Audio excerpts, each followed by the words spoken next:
Stevie Wonder est un célèbre musicien américain aveugle de naissance. Le chanteur avec une tessiture de 4 octaves et les compétences d'un multi-instrumentiste a créé de magnifiques compositions non seulement pour lui-même, mais aussi pour d'autres célébrités.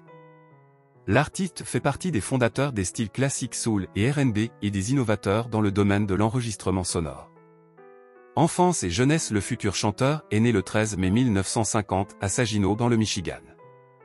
La famille a élevé 6 enfants, dont le 3e était Stevie. Le garçon, nommé Steve Land Harvey-Judkin à la naissance, est venu au monde prématurément et a été placé dans une couveuse pour bébé prématuré. Sa vision, naturellement faible, s'est complètement détériorée après que les médecins ont commencé à fournir de l'oxygène supplémentaire à l'incubateur avec l'enfant. Lors d'une conversation avec des journalistes, Stevie Wonder a noté que les médecins ne devraient pas être blâmés pour ce qui s'est passé, car à cette époque, ils ne connaissaient pas encore les effets nocifs de l'oxygène sur les bébés prématurés. En 1954, la mère de l'artiste, Lula Mae, se sépare de son mari et s'installe avec les enfants à Détroit. Après s'être remariée, la dame a changé son nom de famille pour Morris. Steve Land devint plus tard Morris. Aujourd'hui, une partie de la rue où vivait le musicien porte le nom de Stevie Wonder.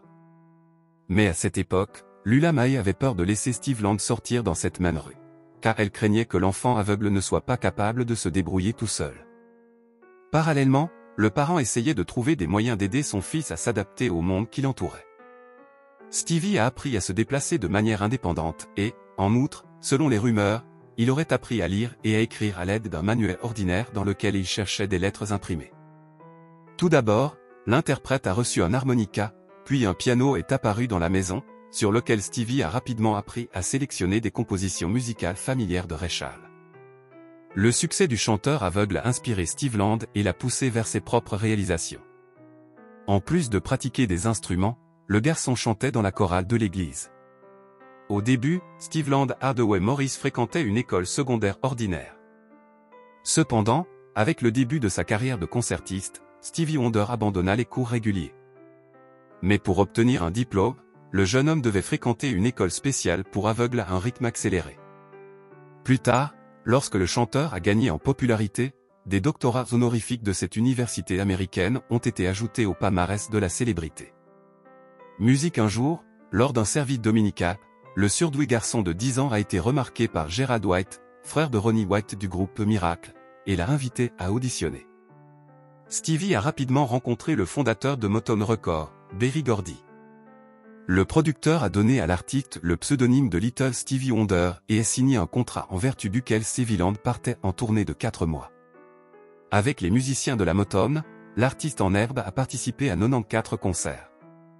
À l'âge de 11 ans, sous la direction de Clarence Paul, producteur de la société, Stevie enregistre le premier morceau I Call It Pretty Music, puis The All People Call It The Blues, et bientôt le premier album du jeune musicien, The Jazz Soul of Little Stevie, est apparu.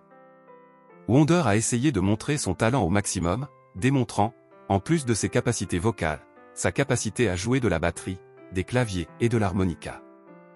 Puis Stevie est apparu avec le tube Fingertip, qu'il a interprété avec Marvin Gaye.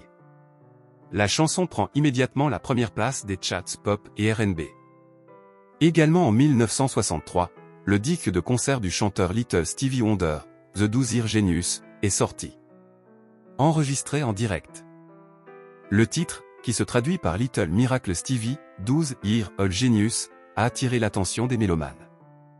En 1964, le film Muscle Beach Party est créé, mettant en vedette Stevie Wonder dans une apparition.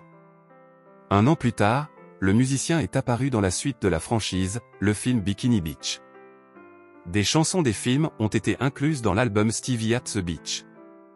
En 1971, Stevie crée son 13e disque studio, Where I'm Coming From, qui se distingue des collections précédentes par le style musical particulier de l'auteur, qui bénéficie d'une plus grande liberté d'action. Le chanteur a non seulement écrit et arrangé indépendamment les compositions du disque, mais a également entièrement produit l'album. Après la sortie, Wonder a rompu son contrat avec Motown et a reçu le premier $1 million qu'il avait gagné. Après avoir reconsidéré la relation avec la star du label, le président de la société Berry Gordy a signé un deuxième accord avec Stevie Wonder, selon lequel il bénéficie d'une totale liberté de création et des droits sur ses propres œuvres. l'indépendance économique permet aux musiciens de se consacrer à des projets conceptuels. En 1972, paraissent simultanément deux albums de l'auteur, Music of My Mind et Talking Book, aux sonorités proches du rock. Pour enregistrer les chansons, Wonder a utilisé un grand nombre d'instruments, dont un synthétiseur, ce qui était auparavant presque inconnu dans la musique afro-américaine. Le chanteur a utilisé la technique de l'overdubbing vocal, ce qui lui a permis de compléter les parties vocales avec ses propres mélodies. En plus des sujets romantiques, Stevie a commencé à aborder des thèmes mystiques, politiques et sociaux dans ses paroles. En 2003, les albums Music of My Mind et Talking Book étaient classés respectivement 284e et 90e sur la liste Rolling Stone des 500 plus grandes chansons de tous les temps. Pour 2 titres de la deuxième collection, Stevie Wonder a reçu 3 Grammy Awards. Au total, au cours de sa carrière, l'artiste a reçu 22 statuettes en or tant convoitées. Le disque Innervision de 1973 a remporté 3 Grammy Awards, notamment dans la catégorie Album de l'année, et a été reconnu par la critique comme le meilleur album de la période classique du musicien. Des pop stars telles que Tina Turner, Barbra Streisand et les Red Hot Chili Peppers ont utilisé des œuvres de la collection pour créer les reprises. La sortie a coïncidé avec l'accident de voiture de Stevie Wonder. Le chanteur a passé une semaine dans le coma, après quoi il a perdu son odorat. Après avoir récupéré, l'interprète a continué à faire de la musique. Un an plus tard, l'artiste enregistre le disque Fulfillianies First Final, qui se distingue des disques précédents par une plus grande profondeur dans ses propres émotions.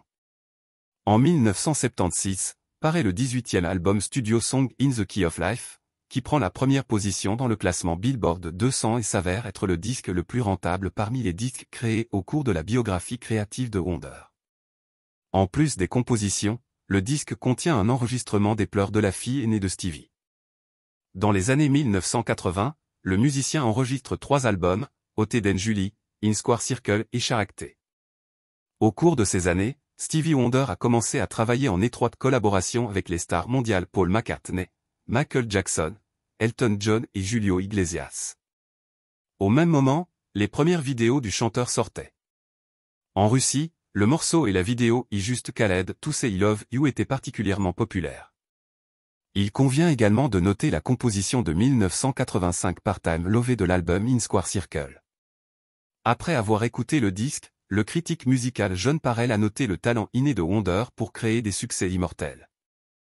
Le dernier et 23e disque studio de Stevie, A Time to Love, est sorti en 2005. Les critiques de publications spécialisées ont fait l'éloge de l'album, notant que Wonder a immédiatement démontré différentes facettes de la créativité présente dans les heures précédentes. Stevie s'est retiré des concerts pendant près de 20 ans. Mais en 2007, l'artiste annonce une grande tournée dans les villes américaines, à Wonder Summer's Night. Wonder a organisé la tournée à la mémoire de sa mère, décédée un an plus tôt. Les bénéfices de la vente des billets ont été reversés à des œuvres caritatives. Apparemment, les voyages et le travail ont aidé la célébrité à oublier son chagrin, alors Stevie Wonder a rapidement décidé de ne pas se limiter à son pays natal. Ainsi, dans le même 2007, le chanteur a visité le festival New Wave à Jurmala et, un an plus tard, a donné un grand concert à Londres, dont la vidéo a ensuite été publiée au format DVD. En 2016, l'artiste s'impose avec le single Face, qu'il chante avec sa compatriote Ariana Grande. La composition a été créée pour la bande originale du film d'animation Singulier. Les mélomanes israéliens ont particulièrement apprécié l'œuvre, dont les résidents ont placé le duo au sommet des charts. En 2020, Stevie Wonder a sorti 2 morceaux distincts et a promis aux fans de continuer à élargir sa discographie. En 2021, en collaboration avec Elton John, le chanteur sort la chanson Finish Line. Comme l'a noté un collègue, la voix de Steve Land s'est avérée aussi claire que lorsqu'il avait 17 ans. Politique et activité sociale, le musicien est connu dans son pays natal comme un combattant pour les droits de la population noire. Même jeune homme, Stevie a fait campagne pour que l'anniversaire de Martin Luther King devienne une fête nationale. De plus, Wonder est un pacifiste convaincu qui s'oppose à la guerre partout et sous quelque forme que ce soit. L'artiste aveugle sait traiter avec humour les moments sérieux. Lorsque Stevie a participé à une campagne contre l'alcool au volant, des affiches sociales avec la star sont apparues dans les rues. À côté de la photo de Wonder se trouvait l'inscription « Je préfère conduire moi-même plutôt que de conduire avec un conducteur ivre ». Lors d'un événement officiel, Michelle Obama n'a pas réussi à amener Stevie sur le podium et qu'il est tombé, le chanteur a noté en plaisantant qu'il regardait la dame et n'avait pas remarqué les marches. Vie personnelle. Malgré son défaut naturel, grâce à son talent, Stevie a bénéficié de l'attention de la gente féminine et lui a volontiers rendu l'appareil. Cela a conduit au fait qu'aujourd'hui, la célébrité a 9 enfants de 5 femmes. Le musicien s'est marié pour la première fois en 1970 avec Syreeta Wright, employée de la marque Motown, qui a coécrit le premier album indépendant de Wonder. En 1972, le couple demande le divorce et entretient des relations amicales. Pendant longtemps, Stevie a vécu un mariage civil avec Yolanda Simons, qui est devenue la mère des 2 premiers enfants de l'artiste, Aisha et Case. Après avoir rompu avec Yolanda, il a arrangé une vie personnelle avec la chanteuse Melody Macaulay, mère de Mintaz, le 3e enfant de Wonder. Après avoir rompu avec Melody, la chanteuse a eu 2 autres enfants, Sophia et Kwame, dont la mère est inconnue de la presse. De 2001 à 2012, le musicien figurait sur la liste des maris de la créatrice de mode Karen Millar. 2 fils sont nés dans la nouvelle famille. La prochaine muse de Stevie Wonder, le mannequin Tomika Robin Brasset, a donné au chanteur 2 filles. La plus jeune, Nia, est apparue en 2014. Cependant, Wonder n'était pas pressé d'épouser la mère des enfants. La cérémonie de mariage a eu lieu le 17 juin 2017 en Jamaïque. Stevie lui-même n'a pratiquement pas joué lors de la célébration, mais les invités ont été accueillis avec impatience par les invités John Legend, Pharrell Williams et Usher. Stevie Wonder. Maintenant, Stevie enregistre toujours des morceaux et participe à la création de compositions d'autres musiciens.